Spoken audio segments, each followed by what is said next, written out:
the marginal cost, I'm sorry, we didn't even get into marginal cost. The cost curve stuff. How did that hit you as you read through it? Anything we reviewed last time that you'd like me to kind of cover again? Anything like that? And then we kind of brushed through like sunk cost and different ways of looking at it. Did that make sense as you read through it? That over the head in the chapter. Yeah. Videos, so Good. Good. that wasn't that bad.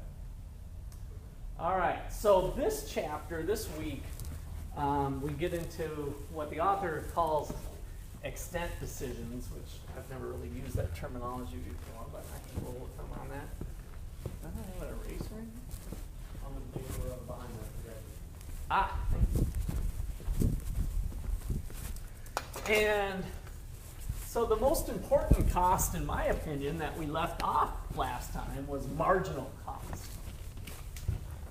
And marginal cost can sometimes be elusive. I think it's simple in principle, but hard to apply in reality. And so marginal cost. Marginal cost is the cost of an additional unit of a good or service. The cost of an additional unit. So underline additional. You can almost use marginal and additional interchangeably.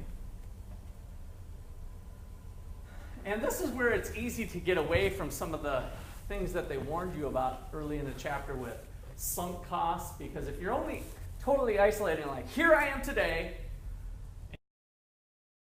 what would it cost me? What are all the costs associated with that step? Very much variable costs, right? What was the idea of variable cost again? Depending upon, how much. Depending on the quantity that changed, right? So if I go now, I can think about, like, I'm currently making 100 units, and the variable making those 100 units would be what it's going to be. But now marginal cost is saying, suppose I'm at 100 units, and I want to make 120 units. What's the cost of that additional 20 units, right? It's surely not any of the money that we spent before that's sunk, that's gone, like we learned about last time, right?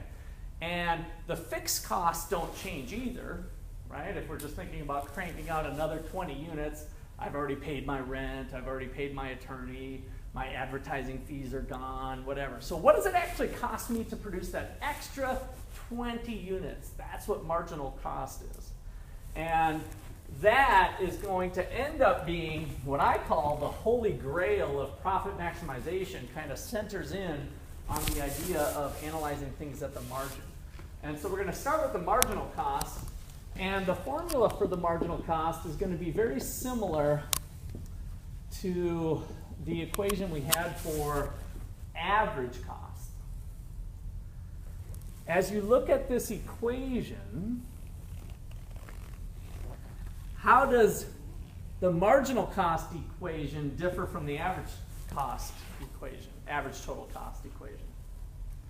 If you look back in your notes, they're so close, but yet so far away in some respects.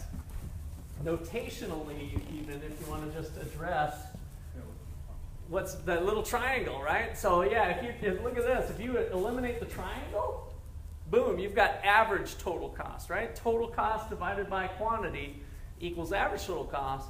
We're going to put this little triangle in there, and that kind of screws everything up and makes it totally different. So as we interpret this, it falls right in line with what we did here with our definition.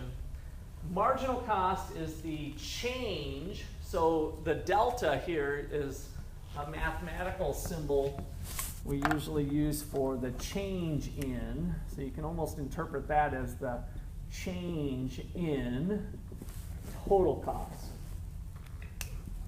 It's the change in total cost from some change in quantity. So back to that example that I was saying, if we're currently at 100 units and we change the number of units from 100 to 120, I've changed the number of units by 20.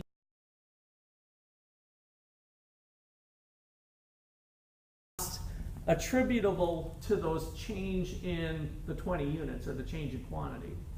And what we're ultimately doing is coming down to a per unit analysis.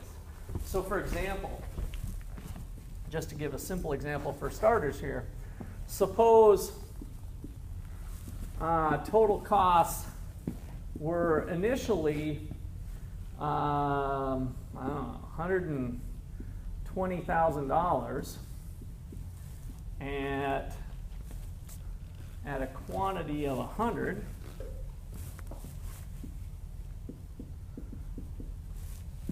And total cost increased, let's call it TC2, to 140,000 at a quantity of 120 units.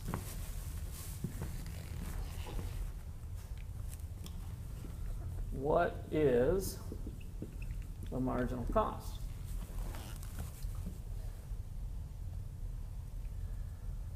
So what do you got? You can pull out a calculator if you'd like. This is the type of problem that you should start to get comfortable calculating. Go back to this formula. What is marginal cost? As soon as you got an answer, shout it out. Be proud. $1,000. Good. So if we crank through the math exactly, just since this is our first one we've done, the change in total cost is 140,000 minus 120,000 divided by the 120 units divided by the 100 units. And I'm leaving off the thousands here. All right, so we get 20,000 divided by the 20 units gives me $1,000. So each additional unit ran me $1,000. This is one of those situations where the data is kind of lumpy, potentially. We looked at it and we said, hey, well, one day we cranked out 100 units. The next day we cranked out 120, and the total cost on this day was 140, and the total cost on the day before was 100. And so what's the average cost per unit at the margin over that increment, right? On average, each additional gizmo ran me $1,000. So that was the cost on average of each 1,000. You know, to put it in David's terms in admissions, we might be thinking about, well, what's the cost of acquiring another student? More messier than I want to get into in an example because not receiving on the dotted line until time period 5, and so how the heck do we account for that? So let's ignore those sorts of issues, but if we had 120 students sign on the dotted line in one period and 100 in the other time period, and we spent this much, you know, what's the average cost per student? So we do those sorts of calculations for admissions. And it might be more applicable over the course of a period. In fact, I talked with Clark Riverdy about this before on how we started looking at how much we spent the previous year versus the upcoming year to kind of calculate the cost per head or the cost per student. So not something that's always so easy to tackle as we do in econ class where it's like, oh, well, we spent this. And some operations it is that easy, right? If you're running a manufacturing plant and you're cranking out glasses off of a production line, it might be that easy, right? It might be, oh, well, we spent this, we cranked out this. Each additional unit is $1,000, and it might be pretty easy. So, but this formula helps us kind of reconcile that with the other sorts of costs. All right, so questions or comments so far? All right, so on our graph, the one I gave you last time was the average total cost curve, and it bottomed out somewhere, and then I told you to kind of come up, average variable cost, and it bottomed out somewhere, and I told you to make a couple big fat dots at the minimum point of the average cost. You remember that from the stuff you've done this last week with reading the materials and doing the homework? So now what I want to add to that equation is the marginal cost curve. And the reason one of the reasons I had you draw this big fat dot here is that it plays a special role with the marginal cost curve. The marginal cost curve is kind of J-shaped and cuts through that minimum point. The marginal cost curve is kind of J-shaped, and then it cuts through the minimum point of the marginal cost curve, or of the averages.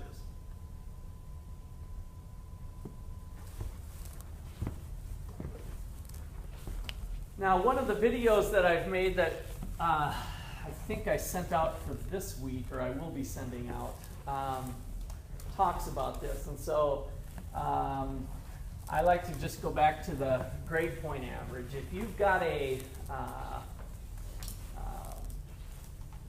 let's say you currently have a 3.0 after you've been through your sophomore year, right? And you're thinking, 3.0 is not bad, and you're doing pretty good. And then that junior year, that first semester of your junior year, you start partying, and all of a sudden you're getting close to 21, and you're introduced to vodka Red Bull, and it tastes good, and you're having fun. And before you know it, you end up getting a 2.0 that semester. Parents are not happy.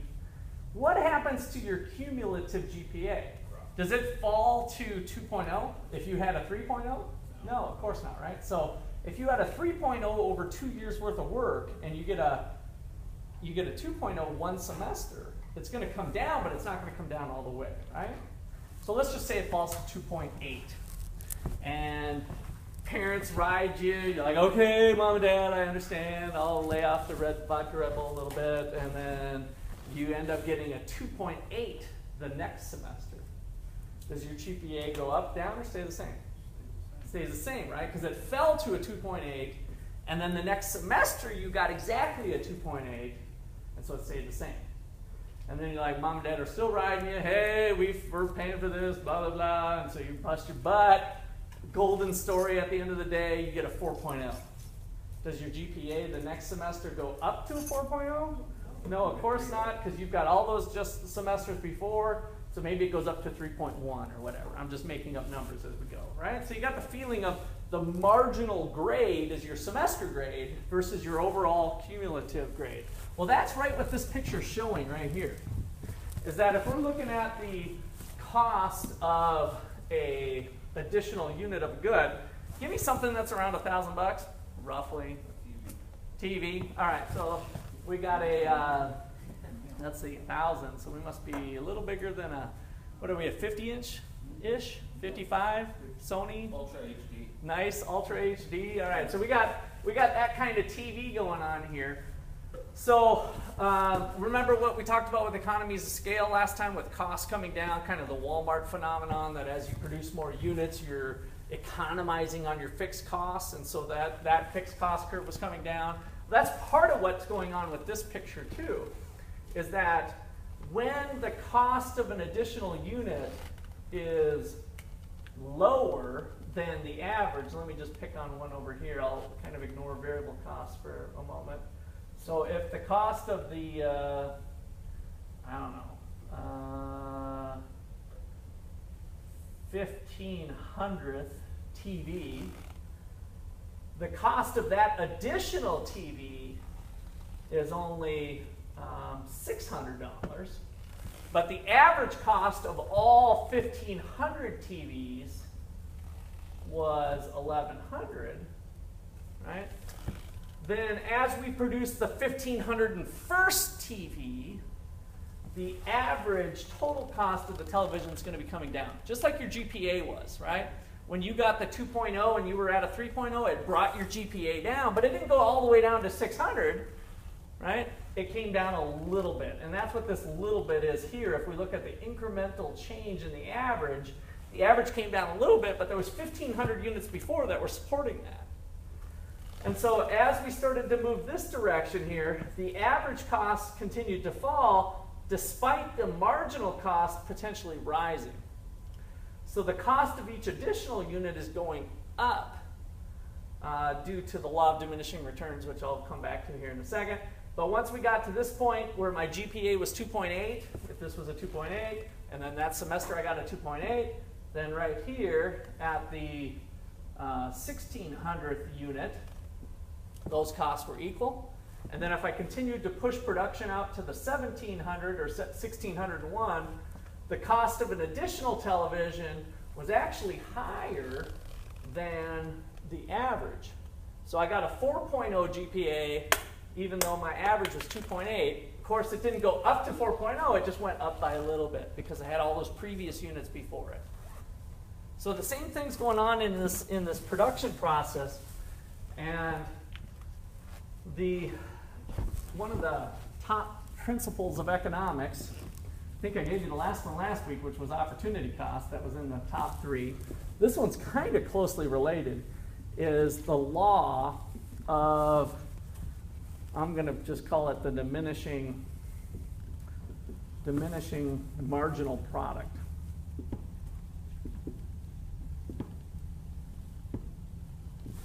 The law of diminishing marginal product.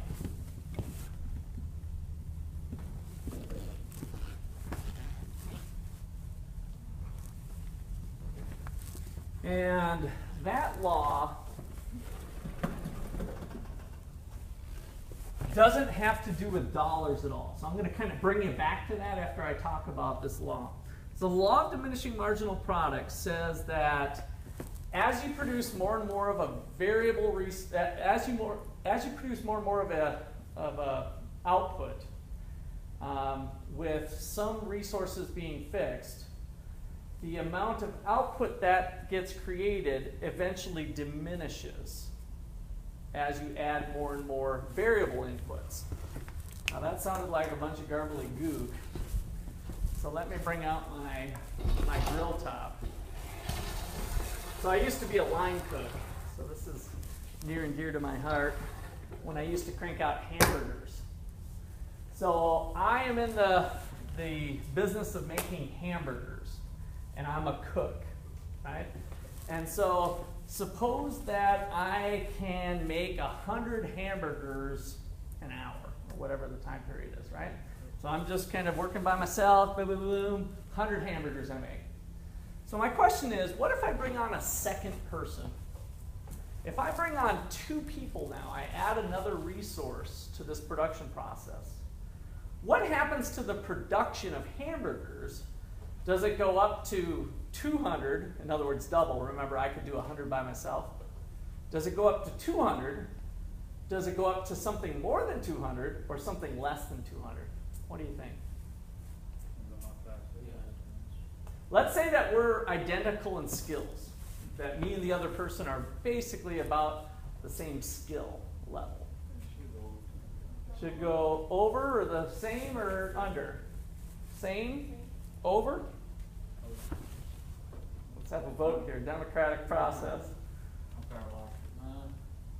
So I can do 100 by myself. All I do is I add an extra person. Non-extra equipment or anything? Oh no, we have to add more. There's more meat and everything to make the hamburgers. So just assume that those are there. But the equipment is the same. The reason I drug this in front of me is that my grill top is the same size. You didn't add any other grill to that one that you've already had. Yeah. So then it won't be double. Won't be double. I don't No know. way, no how. I think it'll be double. Double? 200. Double makes sense. 200? It's the same size. So what I want you to push you on is like, is there any possibility that it could be more than 200? Because to me, I agree with you that the adding the extra 100 seems likely. That, hey, if we got this grill and I added an extra person, one person with equal skills, we could go from 100 to 200. Is there any possibility that it could be greater than 200? What can you think? If you're trying to, based on motivation, maybe. Okay, maybe, but we're still and I could get to the almost absurd thing of saying we're little robots. We're like identical people. Yeah. It's my twin, right? And so we're like, we know everything, so we're motivated the same or whatever. So I don't want to let motivations play into it. I'm going to assume that away. I'm an economist, so I have that luxury. I can just assume that. Not that it's a bad comment, because you're absolutely right, that motivations do play an important role. But I'm going to assume that one away for now. Is it possible in the production of a hamburger that we could do more than 200?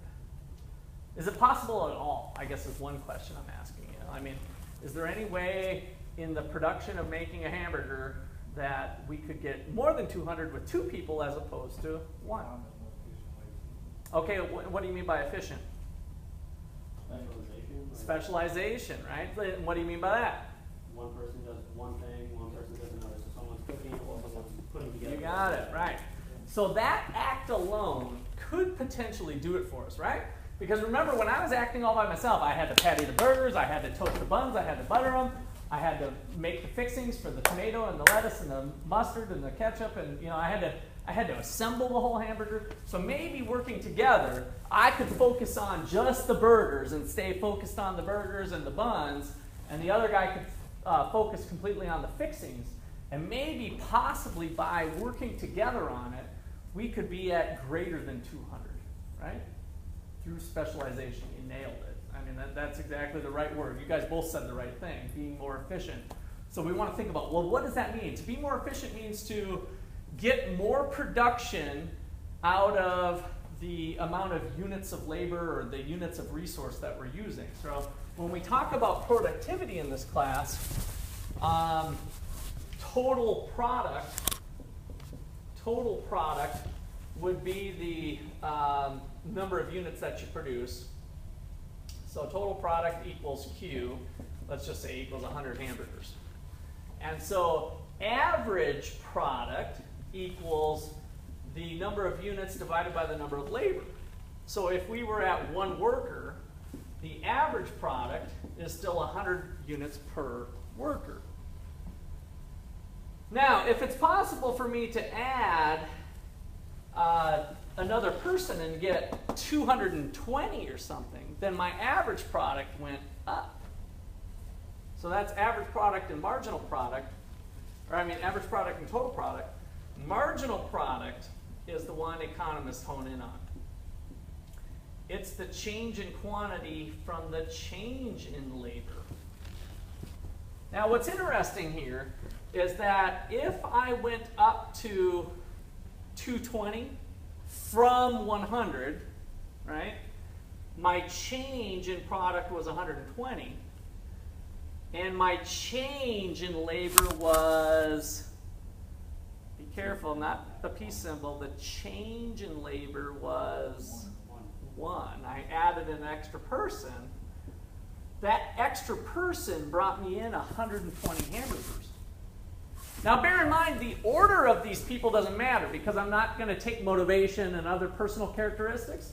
I'm going to assume these guys are little robots. So the fact that Peyton came before Russ doesn't matter. We're not judging them by that. It's purely by the specialization factor. The fact that with 2 people, even if they're identical, through specialization, could potentially be more productive than 1 person alone, or operating in isolation through specialization. That comes to us from Adam Smith from 1776, and that is one of the key things that unlocks the human potential to make collaborative production and cooperative production within a firm something that can be very powerful, is that we can specialize our activities. You guys know this already. When we talk about a small business and the owner is the cashier and the owner is the host and the owner is the cook, right? And the owner is the supplier or the person calling in for supplies, the ordering person. And so they're playing all those roles, and then as they start to get bigger and the business justifies itself, they start to specialize, and they say, you know, it'd be good if I just ordered a cook. I could specialize on customer service and the ordering, and let's just hire a cook, right? And they start to cook, and so they start to do this specialization process all on their own, and that all by itself ends up giving us these benefits. All right, now I got you bought into this extra person, the second person. Let me push you a limit further. Suppose I add the third person. Does the third person make production ramp up? So remember, we went from 100 to 220 total, right? 100 to 220. Does the next person bring us to 440 or 500 or something less than 440, or what do you think? The third person. And you could go a step further with the specialization. Okay, so maybe we can specialize again. I'll roll with you on that. So now I've got the burgers. You've got the buns and the lettuce. You've got the tomatoes, pickles, and ketchup. What about the fourth person? Can we have this effect again with the fourth person? We could start a whole new, we can split them up. Like two do their own thing, two do their own. Okay, start to. Now, are we really gaining much by doing that? By splitting, in terms of the specialization idea? Maybe with burgers, you can only specialize so far because the burgers are going to start cooking faster than. Okay, so we add the fourth person, and you do the burgers, I'll do the buns. You do the lettuce and tomato, I'll do the ketchup and mustard, right? And then add another person, and another person, and another person, and another person. Do we continue to have this effect? No, right? That specialization can only happen so far in a given production process, which might vary, of course, depending on whether we're talking about burgers or cups or some other thing. But eventually, we have the additional person not adding as much. That's the law of diminishing marginal product. The amount of product that the additional person adds eventually diminishes. So let me write that out. You can kind of sneak that in wherever. I'm going to give you the abbreviated version that I just said. See, the amount of output that an additional unit of input adds, and this is our cook. So let me just kind of, so the input is the cooks, the output is the hamburgers. The amount of output that an additional unit of input, the amount of output that an additional unit of input, let me see if I can make a decent sentence here. The amount of output that an additional unit of input adds eventually diminishes.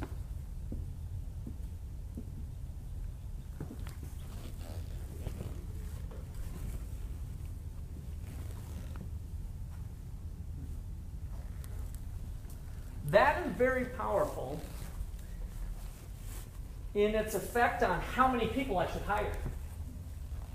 Now, when we're talking about cook labor, when I hire another person, do I typically, again, if they're identical people, identical skills, if in kind of the absurd route here, do I pay them different rates? Or does each person make about the same per hour? If they're identical person, same skills, and I need to hire another person, are they getting paid about the same per hour? Yeah, right? So if my business is doing good, and I've been hiring cooks at $8 an hour, and the market's pretty competitive, you know, for cooks, like you can hire about as many cooks as you want at $8 an hour. There's people that need jobs, and the job market's pretty competitive, and so we can hire about as many people as we want at $8 an hour. So the first cook, kind of following with my example here, gets paid $8 an hour. The second cook gets paid $8 an hour. The third cook gets paid $8 an hour. The fourth cook gets paid $8 an hour. Now, they're getting paid the same amount per hour as we need more of them. But what's happening to their product again? The amount of hamburgers that are actually being produced? It's going up or down? Going down, right? The amount of output that each additional one is that's cranking out is diminishing.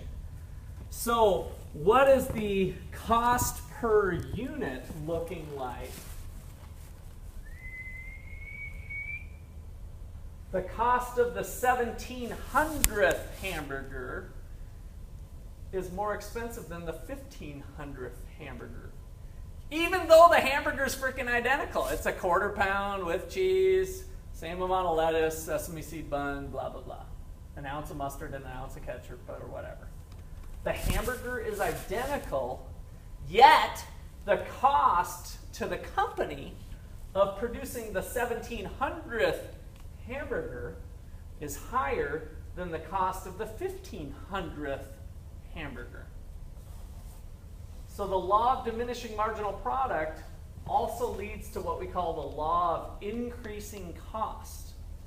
The law of increasing cost, that's this marginal cost curve. The cost of each additional unit is going up. Why? Because of the law of diminishing marginal product. Those two things kind of fall into place with each other. So let me write it up because that's a good one.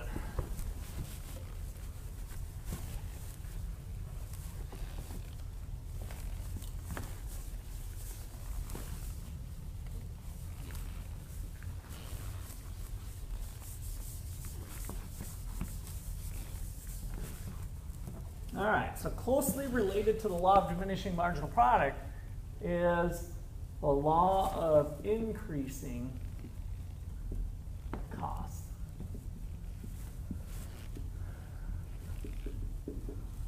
The cost of an additional unit rise because of the law of diminishing marginal product, which will just kind of tie you back to the other definition.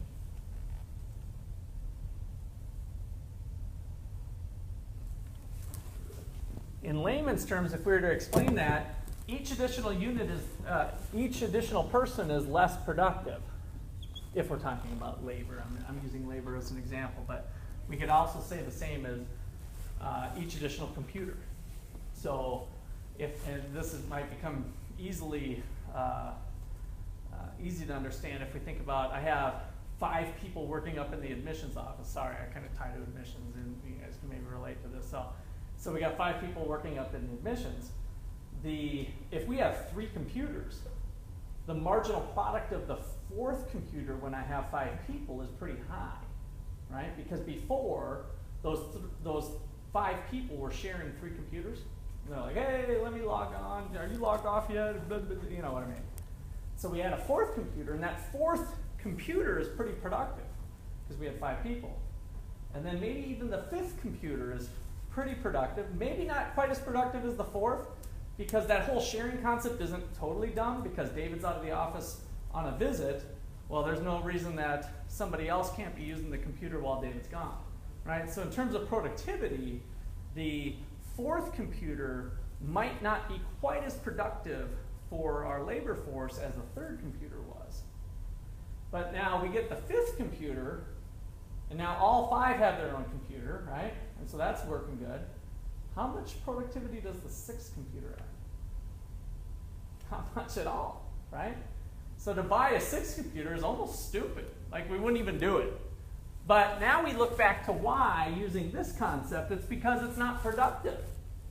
I've already got it. Of course, we're ignoring the speed of the computer and all of that. It gets back to your good comment, by the way, on the quality of the computer, the things that we naturally think of, well, if it was faster, I could be more productive, blah, blah, blah. Let's just talk about identical computers. As soon as I add the 6th computer to a labor force of 5, that thing's pretty unproductive. It's not being used. So that's what the law of diminishing marginal product is capturing for us, is that the cost of doing business went up when we added that 6th computer when we really didn't need it, right? So the cost went up, but yet the number of units that we're making didn't go up by very much at all. And so it's pretty costly for that extra unit of marginal cost. All right, so let's see, I was starting to put each here. What was I doing? What? Cost of additional unit because law of diminishing marginal product. Each additional unit adds more cost than the previous when taking the number of units produced into account.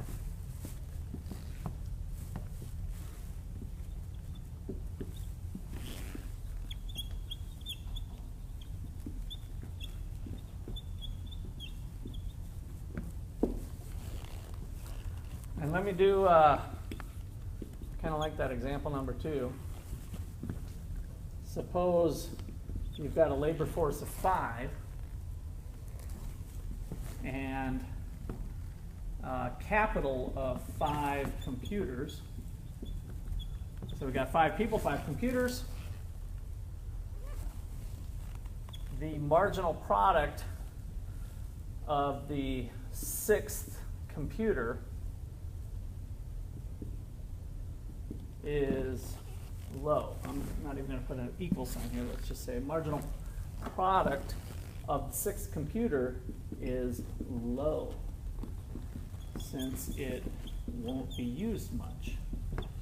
It might be used some for some reason. So I don't want to say that it's nothing, but then we start playing the game of, well, sometimes computers go haywire, and now we have a backup computer, like, so we can always stay productive just in case one fails. Okay. Any additional comments, questions there?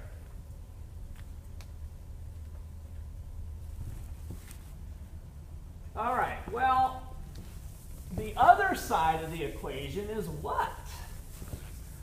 If we're thinking about a decision, I've spent the first, oh my gosh, it's already been an hour almost. What is the other side of the coin? Marginal profit. Be careful, you're on the right track. Revenue, good, good. So our profit is the difference between the revenue and cost, right? So let's title this here. What about profit? So profit equals total revenue minus total cost is our profit equation.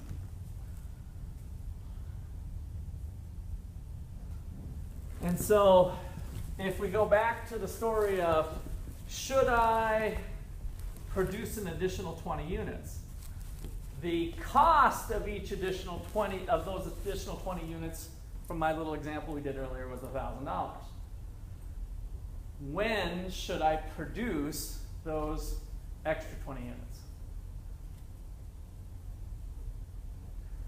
So my little example earlier, I said the cost of those additional 20 units was $1,000 each. When would it be smart to produce those extra 20 units, keeping profits in mind? Over 1,000 revenue. 1,000 of revenue, right? So each additional unit brings in marginal revenue now of $1,000 each. So marginal revenue is the change in total revenue over the change in quantity.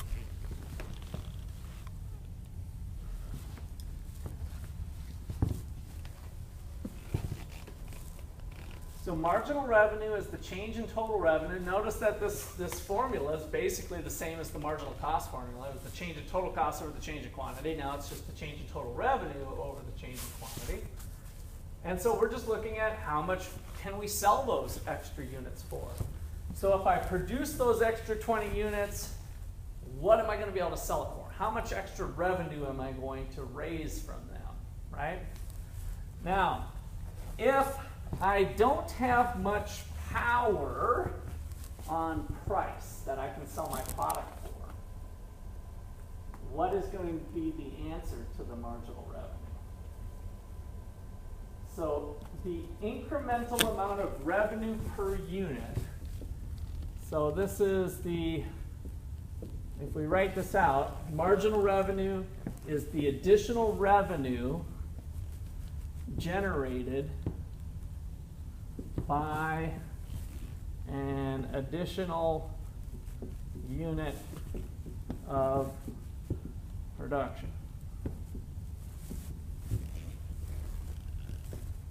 remember that we're just getting kind of chunky when I say, let's increase it by 20. Well, then on average, what will it be? So what is the additional revenue per unit if we're operating in a kind of a competitive environment? Maybe there's a lot of market pressure given our breast reconstruction insurance example. So lots of market pressure. You know, what is the additional revenue per unit going to be equal to?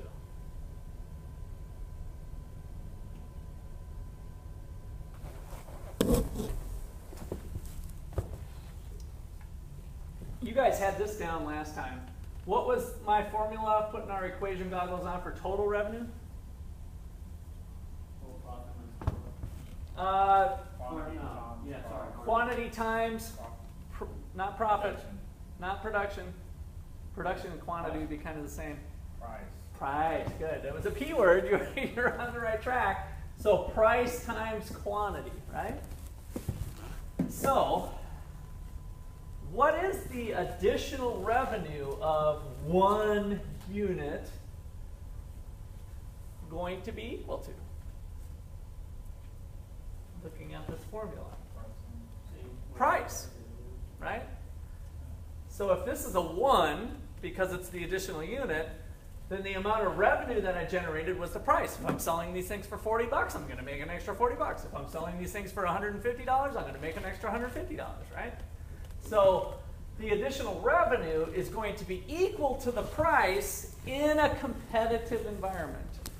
So whatever our price is on a day, which is pretty normal for most businesses, right? If we're thinking about selling a hamburger and it's $8, maybe not for a single hamburger, I better drop down to $5 for a nice hamburger. If I sell an extra hamburger, how much do I make? I make $5, right? $5. So we're not really thinking about changing the price of those hamburgers. Remember I talked about price discrimination last time? We're going to have a lot of fun getting into those chapters next week. I think we get into price discrimination, where maybe somebody we charge $6 for the hamburger, another person we charge $5.50 for the hamburger, another person we charge $5 for a hamburger. In a competitive environment, we have just kind of one price, the equilibrium price, the price, kind of the going rate, if you will. Due to market pressure, we've got the price of that surgery down to about this level, and everybody kind of charges that because they know that the doc costs so much, the materials cost this much, the rent on the real estate costs this much, and after everybody fights it out and tries to grab every consumer, that market pressure that we talked about, the price comes down to whatever level it is for the breast reconstruction, right? So competitive pressures bring us down, the price of hamburgers brings us down, the price of the Sonic shakes brings us down. Where are you guys from? You got Burger King here. The Burger King sodas comes it down, you know. Everybody charges about $2.20 for a super large, extra, super size soda. Why? Because if they don't like the price when they walk into Burger King, they walk across the street to McDonald's. That's market pressure, right? That's competition in the marketplace that drives companies to charging a price that's fair, if you will, a price that works, that keeps them in business. All right, so in a competitive environment, the additional revenue generated by an additional unit is going to be equal to the price. We'll derive that probably a little bit more formally next week, but for now, I'd like to add that onto this. So, in fact, I'm going to use this word perfect competition just to kind of lay it out there, which is really more of a hypothetical construct for certain conditions we'll talk about later. But in perfect competition,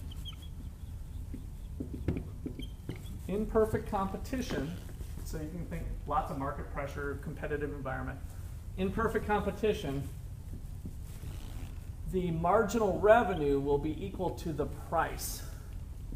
I'll just write it out here, price.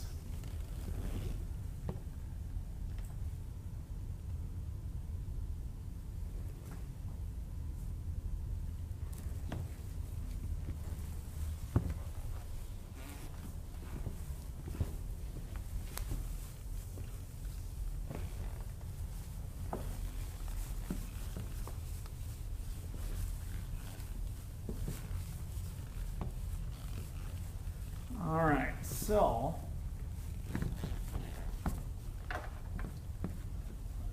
me draw a little picture for you.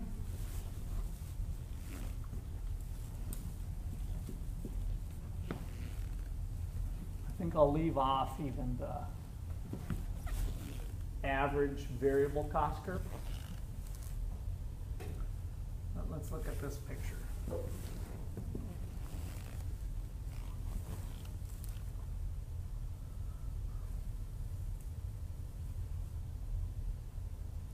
So if we're in a competitive market, and let's just say that the average cost per unit where these two things intersect here is $6.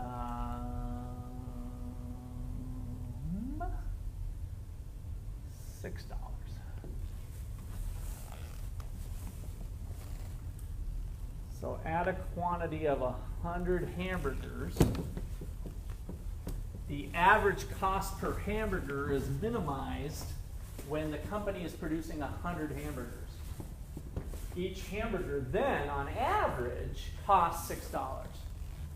Now this also says that the cost of the 101st hamburger, if I just squeak one more stinking hamburger, it is, if the scaling is like here, it's like maybe $6.02, right? So it's about the same.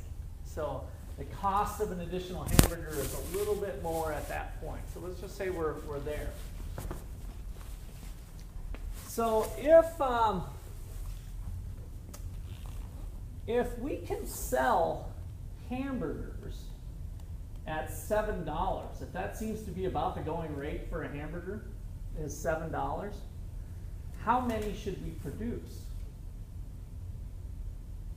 if we're at $7?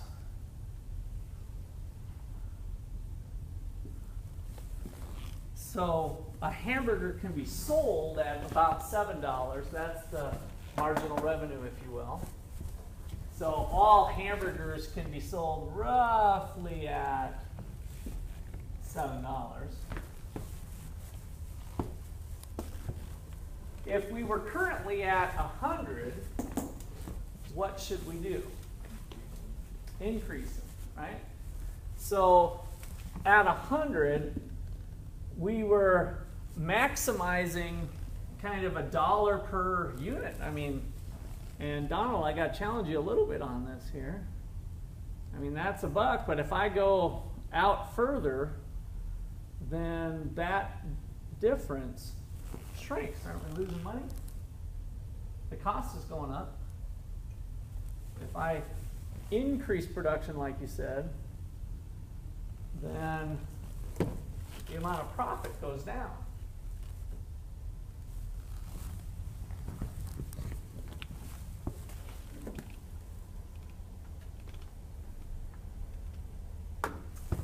Tell me a story. Let's just go ahead and call this 101. Just to tell me why I should produce the 101st hamburger. If the cost is going up and I'm only at maybe 50 cents here, if this is cutting in half.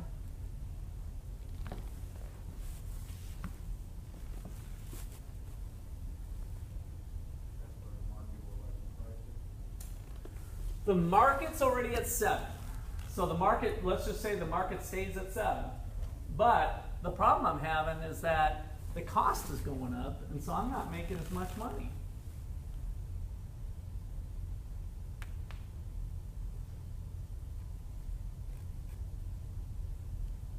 I'll give you a little help. Your answer's correct. So now justify it. Why would you increase production from 100 to 101 in terms of profit maximization?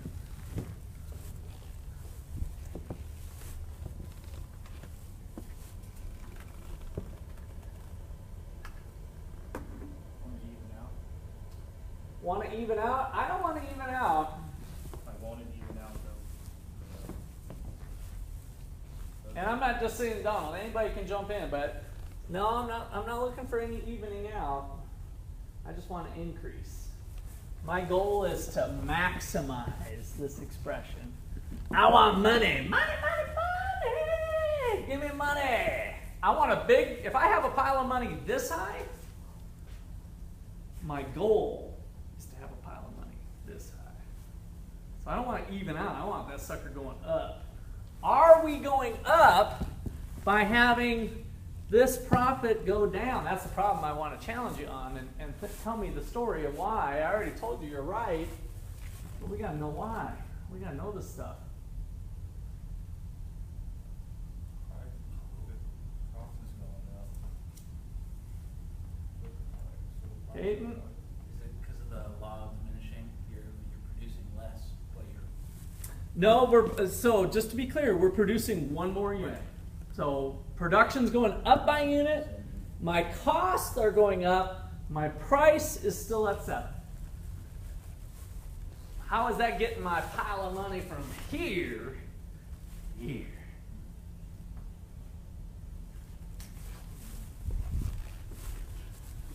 Got to be able to articulate that. I know this is a little tough because we're in a little abstraction here, but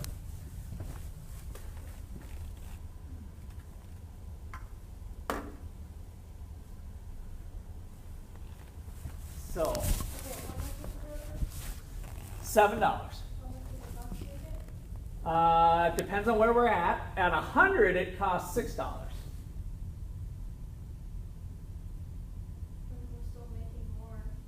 If the revenue is still more than what it costs, then you're still making, you should still sell it. And so what's happening to the pile of money if I do that? It's still going up. It's going up, right. The pile of money's still going up, even though the additional amount I'm adding to the pile is actually going down, right? So here's the thing that we didn't quite say directly is That's that. what I was thinking, but it didn't. No, I know. But we got to be able to articulate that, right? We got to be able to see that. And so, Randy, you're right. This burger, the 100th burger, I made $1 on, right? So my pile of money went up by $1. Cha-ching! Right? I'm happy about that.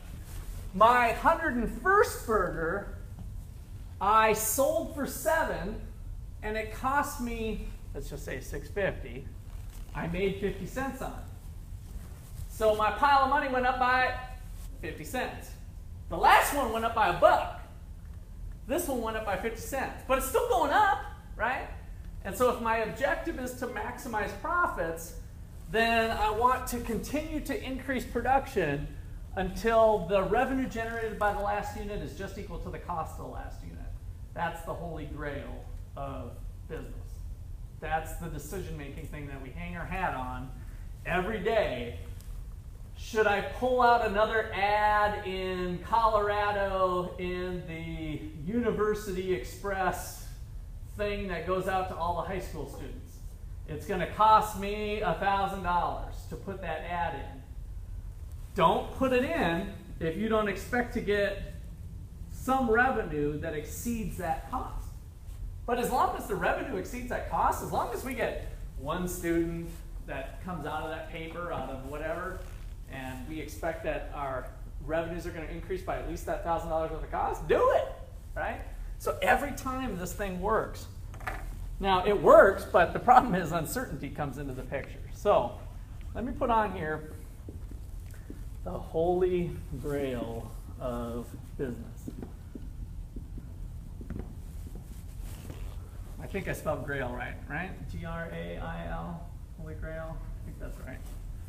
The holy grail of business. I should probably know that term, but okay, holy grail of business. To maximize profits.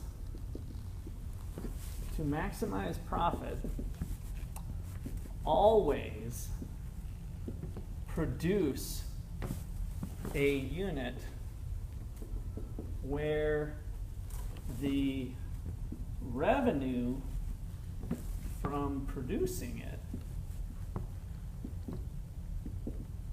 the marginal revenue, if you will, exceeds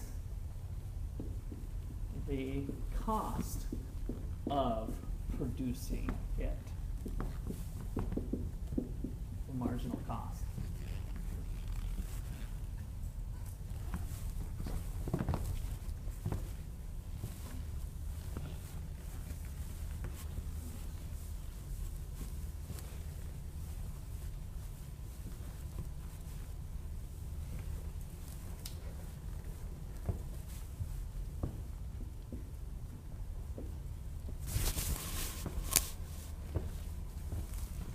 So the shorthand notation would be produce Q star, the profit maximizing quantity, where the revenue generated by an additional unit is equal to the cost of the additional unit.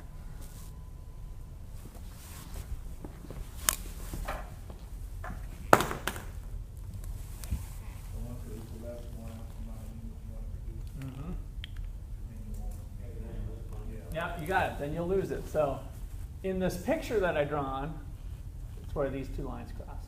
Where the marginal revenue equals the marginal cost, you're going to produce this unit. Let's just say it's 102. That is the profit maximizing quantity to produce. How do I know that? Because if I produce another unit, the 103rd, let's say, the cost of that unit is higher than the revenue generated by it. You'd be an idiot. It costs me $8.30 to produce the 103rd hamburger, and I'm only getting $7 for it. So don't do it. Now this all sounds like, once you guys digest this, and now that you're understanding some of the mechanics of it, you probably sit back at this and say, duh, right? I mean, this is stupid stuff, but you'd be surprised it's not. I've sat in high-level meetings where people don't get this concept. They get hung up on sunk costs. They get hung up on some of those other accounting costs that are gone, or that's a fixed cost. So one of the key things here relates back to the chapter we did last week, is that marginal cost only includes those variable costs, which is hard, especially for accountants to get away from, but CEOs are just as guilty of it too, is that if I look at the marginal cost formula, just to go back to that for a second here. If I go back to the marginal cost formula, it's the change in total cost over the change in quantity. If I now put in that extra level of detail by separating out the cost into their fixed component and variable component, it's the change in total variable cost divided by the change in quantity, plus the change in total fixed cost divided by the change in quantity. Right? You see the math that I'm doing here? I'm just separating it out, kind of similar to what we did with the averages.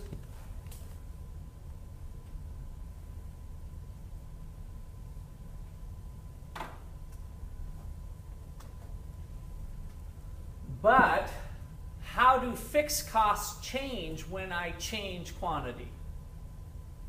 What is the change in fixed costs when I change quantity? Nothing. It's zero, right? This term mathematically, this equation, this disappears. And so the only relevant cost for decision making is your variable costs. Because those are the only ones that change. And those are the ones that's hard in the boardroom or to your bosses to get to understand that we can ignore all those. If I want to produce an extra 20 units, what's my cost associated with that? I don't have to worry about the rent that I pay for the building. It's just the machine hours and the extra labor and some other variable costs associated with it.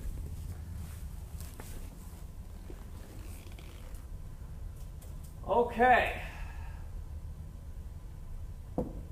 Questions or comments on that? Does that make sense?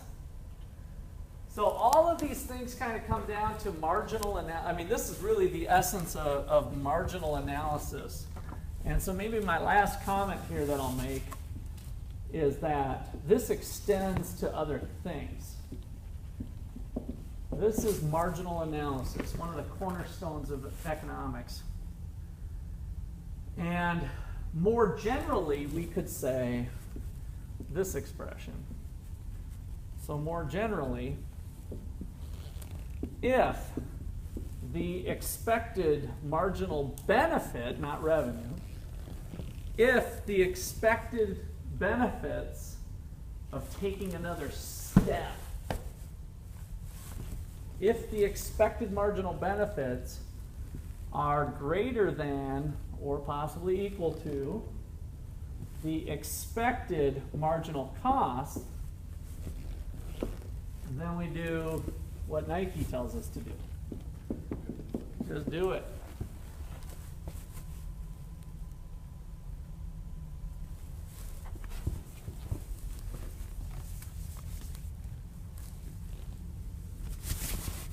if the expected marginal benefit of an action is less than the expected marginal cost, don't.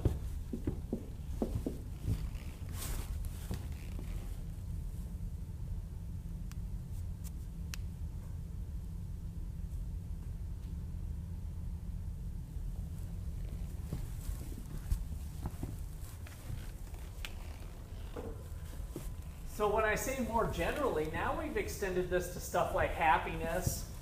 You know, I might have mentioned last time, economists talk about this thing called utility, which might show up, probably will show up in some of our chapters, but that's just like a happiness meter. So instead of measuring dollars, we're like, well, how much happiness do you get from holding that little baby, newborn baby of yours, right? That new baby, hopefully it hasn't pooped all over you, but you know, that time when you hold them and it's a new human being and they're sucking on your little finger, you know, what is that happiness feeling that you get? If the expected marginal benefit of holding that baby outweighs the expected cost of it pooping or throwing up all over you, do it. If that sucker's pooping all the time and this holds, you just say, here, mama, it's your turn, not me. Right? Don't. Now that's kind of a crass thing. I mean, obviously we need to bring human social, all this fuzzy feeling, but you get the idea, right? We're always just thinking about the expected marginal benefit and marginal cost. Now this could be dependent on the situation. So if that baby just got fed and the baby has a history of throwing up after it's just been fed, then that changes this equation, right? So then we got a couple other variables.